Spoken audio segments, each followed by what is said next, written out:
27th time's the charm. There's a difference between knowing the path and walking the path. Yes, there is.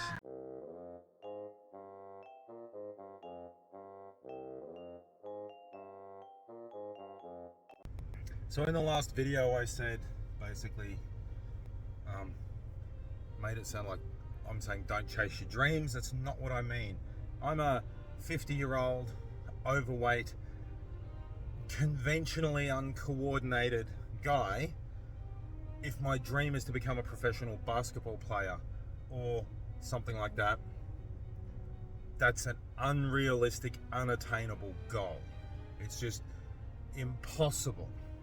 So unless we went and wiped out every single other person that played basketball, and I then became the gold standard of basketball players, which would basically mean wiping out, 99.7% of the population of the planet, that's an unattainable goal.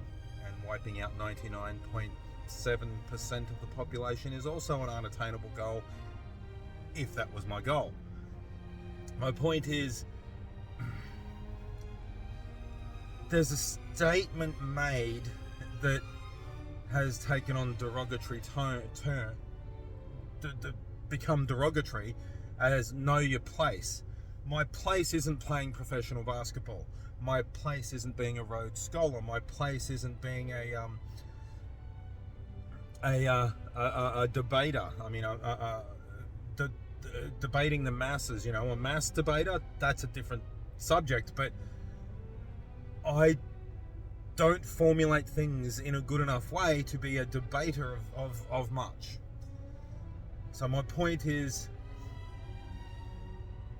not that you shouldn't have dreams, not that you shouldn't try and be something more than you are. The objective of life should be to be better than you were yesterday. I'm riding a bike to work every day.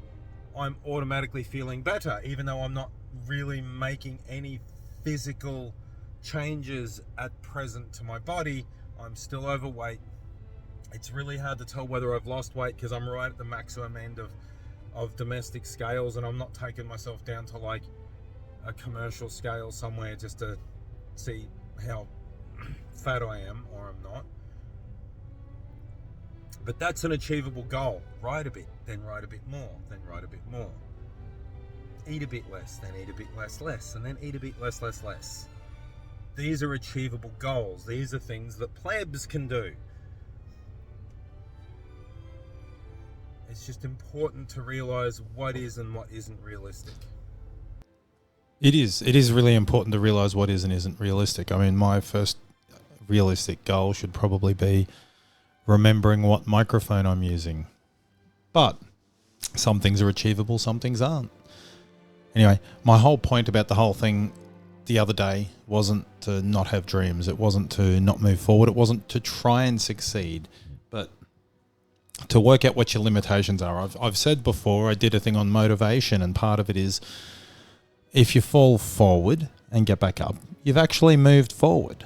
If you fall on your face, you've still moved forward. You might have a bloody nose. You might need to wipe it up a bit, but you've still made progress. Now, that progress might not be where you want it to be. It might be towards something that's unachievable, but you never know what's unachievable until you actually have an attempt at it. My example of being a basketball player is pretty unachievable. I mean, it's probably not impossible, but it's so incredibly unlikely. And with current medicine and current everything else, I mean, maybe if I identified as a under 14 girl, I could, become top of the basketball thingy stuff and shit and things. Anyway, don't really have a lot more to say, but I would just stick this up if I can remember the buttons that I'm pushing. Georgie boy.